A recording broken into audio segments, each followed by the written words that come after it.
Hi guys, welcome back to the channel. So I normally post on Wednesday and I just didn't get around to doing that this past week just because, I don't know, the week got away from me. So I was okay with that. I was going to resume again next week. But then this morning I got, or not this morning, a couple of hours ago, I got this comment and I wanted to share it with you guys. So this was a comment that was left on my last video and you can take a look at that if you missed it.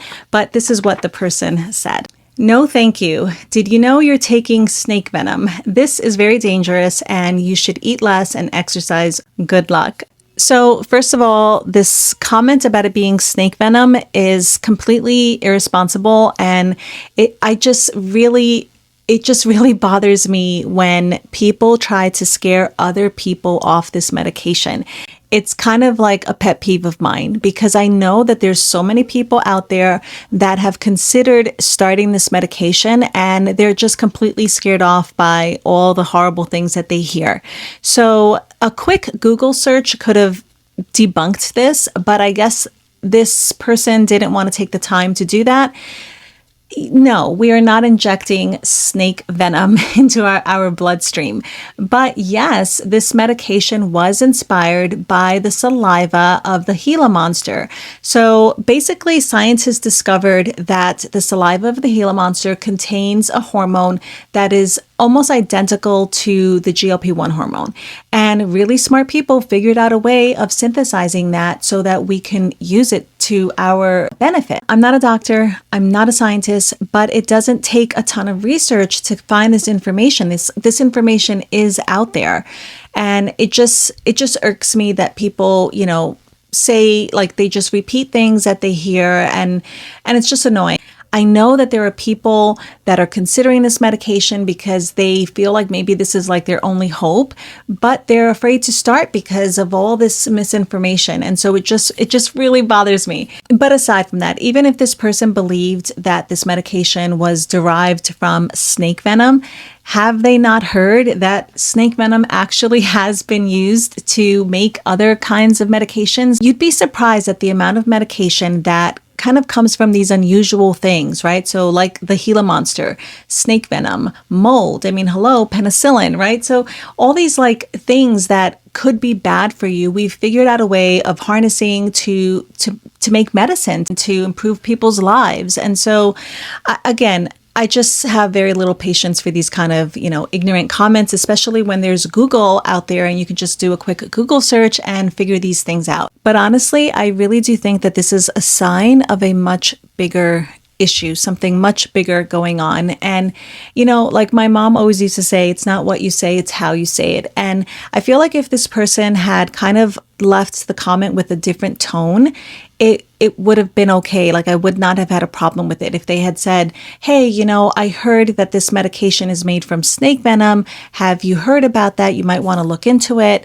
Or if they had said something like, have you thought of, eating more protein? I heard that helps keep you full, or increasing your movement, or, like if they had just phrased it differently, it would not have ruffled my feathers. But it was this kind of like accusatory tone and this very condescending kind of like belittling, eat less, move more comment. And then like the good luck at the end. It just bothered me because I just would never, I would never go onto somebody's channel and be nasty like that. I honestly would not do that. And so like, what is going on with people that feel like it's okay to do that? And I'm not even just talking about comments related to, like on my channel, because I've gotten very few negative comments, but, just reading other people's comments and just kind of being shocked that somebody would think it's okay to treat another person that way. So we're actually going to talk a little more about that, but first I wanted to share something positive. So I was supposed to have a doctor's appointment today, but we had a snowstorm and I just didn't really feel like driving 40 minutes. So I messaged her on the portal and asked if we could do like a phone visit instead. And she was more than willing to accommodate me. So I was very happy about that. And, we just kind of went over the blood work that I had done in September, I believe. So I had gotten the results of that like through the portal. portal, but she just wanted to kind of go over it and share the good news with me. And so it actually all really was very positive. So the blood work I had done before that was in February. It was like I believe I got blood work the day that I started Zepbound. I'm pretty sure that I had blood work that visit. So everything was improved. My A1C, my liver enzymes, like everything, my triglycerides, everything was improved. And so she was very happy about that, and so was I. So it was just confirmation that everything I'm doing is working, and that the medication is working, that it's amazing, and that it's life-changing. And we just had a really good conversation. So the other good thing is that I weighed myself 2 days ago and I was 144.5 pounds. So I'm really excited about that because right before Thanksgiving, I weighed myself and I was 144.1. So obviously I was concerned, like everybody else, that there might be weight gain involved. And actually the scale did go up, but I had been being careful. Like I wasn't counting calories, but I also wasn't overindulging, and I was being really careful like the days leading up to it and the days after. And so although I was eating more food than I typically eat and kind of more like sweet food and salty foods than I normally eat, I am just super excited that I was actually able to maintain my weight. So I consider that a win. I'm not disappointed at all that I didn't lose any weight this week. I'm just really proud that I was able to maintain it during Thanksgiving week. So that was a really good thing. And then we started talking about, I had asked her this before, but I'm just so paranoid about it. I had asked her, what happens when your BMI reaches that normal range? Like, is she finding that insurances are starting to deny coverage because you're, not overweight anymore? And so she said it does depend from insurance to insurance, and some are better than others. And she said even the ones that deny it, it really is just a matter of kind of appealing it or writing it differently, like wording it differently. She really feels that there's a shift in insurance companies where before maybe they would be quick to deny that continued coverage once you reached a healthy body weight, but now they're kind of shifting their view on it, and more of them are seeing obesity as like a chronic condition, the same way they would treat high blood pressure or anything like that. She's had patients that, a year or two ago, their insurance gave them a hard time about continuing the medication when they got to like a healthy body weight or a healthy BMI. But now she's having less and less of those issues with insurance companies. And so I consider that a win for all of us. She also mentioned that starting next year, a lot of insurance companies are sort of changing the requirement that you need to meet in order for them to pay for these medications. And so I think this is really good news, especially for people who have tried to get on this medication and found that their insurance does not cover it. And as we all know, this medication is extremely expensive out of pocket, but I really, really do think that the tide is turning, and you're going to have more insurance companies deciding to cover this medication just because it makes more financial sense to do so, right? It would be cheaper for them in the long run to cover this medication than it would be to cover a whole host of other medical bills that you would probably incur if you have chronic obesity. So I really do think that that's a good sign and that we're heading in the right direction. But actually, this kind of ties in with the other thing that I wanted to talk about. And I realize that this video is all over the place, but I do kind of feel like it's all connected.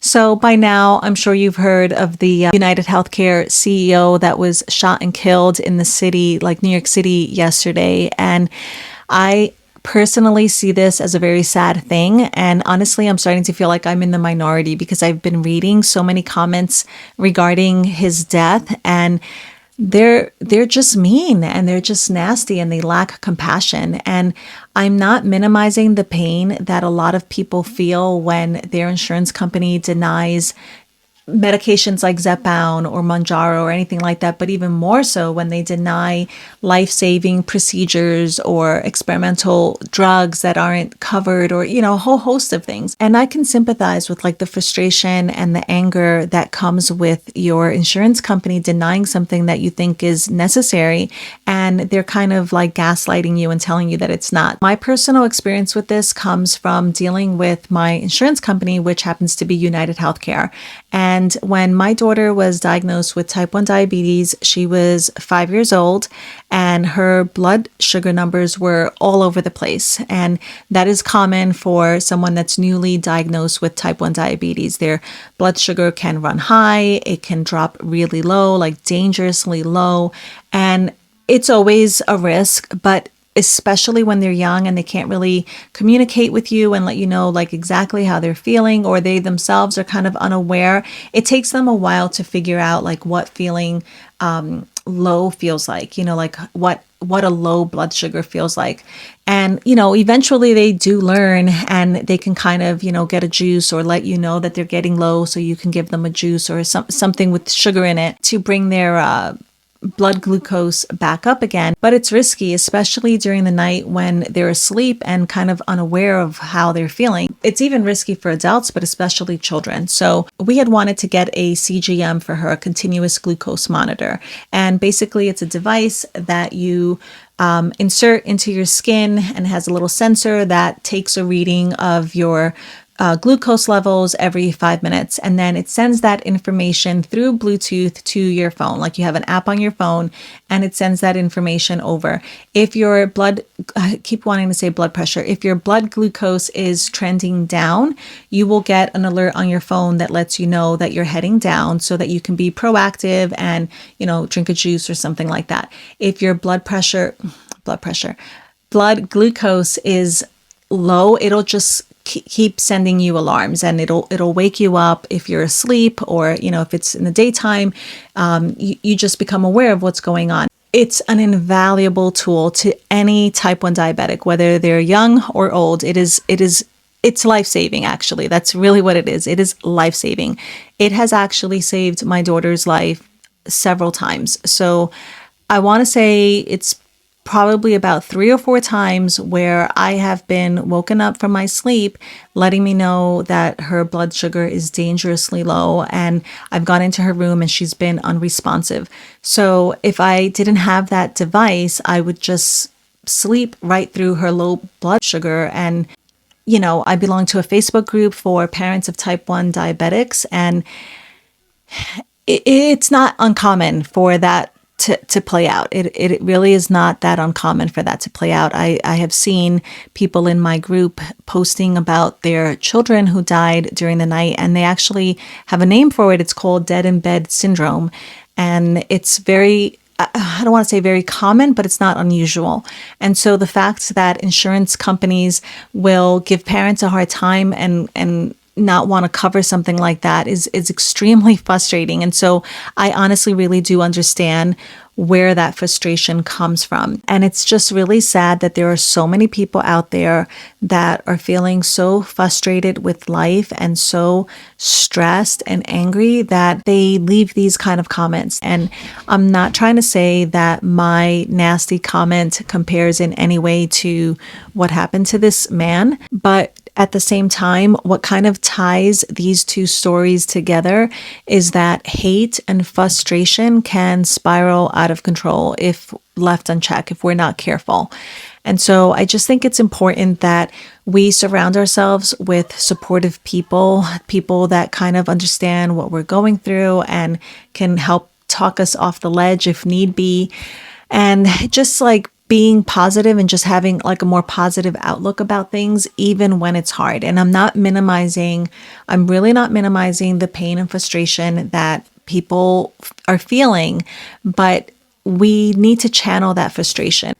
Hate, judgment, frustration, anger, all of those things can spiral out of control if we're not careful. Like it can become toxic if we're not careful. So here's my takeaway. We're all dealing with something.